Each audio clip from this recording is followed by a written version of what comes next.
Hello বন্ধুরা, তোমরা সবাই কেমন আছো বলো? ঠান্ডা কেমন পড়েছে বলো জমিয়ে। এবার রান্না তো করতেই হবে, ঠান্ডা পড়েছে বলে তো আর বসে থাকলে হবে না, পেট তো আর কথা শুনবে না।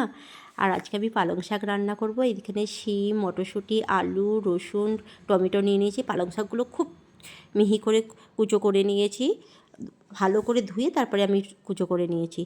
কড়াই বসিয়ে দিলাম, কড়াইয়ের মধ্যে দিয়ে দিলাম তেল, একটা শুকনো লঙ্কা আর একটা তেজপাতা, তার মধ্যে 8-10 কোয়া রসুন ভালো করে থেতো করে দিয়ে দিলাম।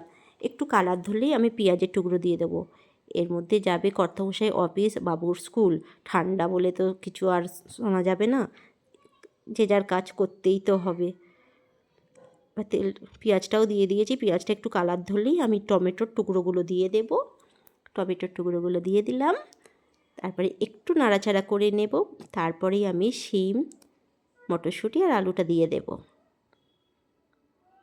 দিয়ে দিলাম। এই সবজিগুলো দিয়েও কিছুক্ষণ আমি নাড়াচাড়া করব।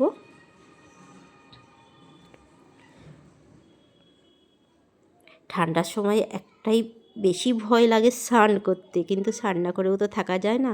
এবার দিয়ে দিলাম হলুদ গুঁড়ো, পরিমাণ মতো নুন আর কাশ্মীরি লঙ্কার গুঁড়ো। তারপরে দিয়ে দিলাম পালং শাক।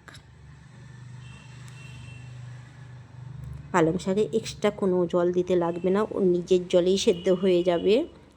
শাক থেকেই এত জল বেরোয়, ওটাকেই টানাতে একটু টাইম লেগে যায়। দেখো অনেকটা কমে গেছে। নাড়াচাড়া করার পরে আমি ঢেকে রাখবো কিছুক্ষণ। 5 মিনিট পরে আমি ফিরে এসেছি। দেখো একদম সব কিছু বোধহয় সেদ্ধ হয়ে গেছে।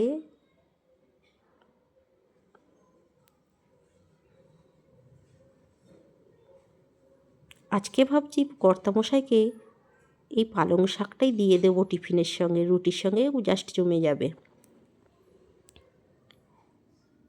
একদম পালং শাক রেডি। এবার দিয়ে দেব কাসুরি মেথি একটু, ওপর থেকে কাসুরি মেথি দিয়ে দিলাম, স্বাদ মতো চিনি, আর দিয়ে দেবো ধনেপাতা। এইভাবে যদি পালং শাক করে খাওয়া যায়, দেখবে রুটি, ভাত, পরোটা সবের সঙ্গেই জমে যাবে।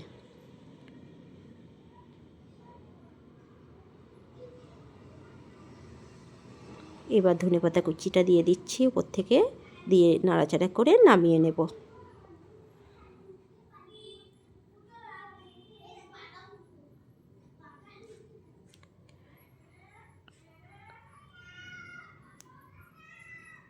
পালং শাক রেডি, নামিয়ে নিলাম। কালারটাও অসাধারণ হয়েছে।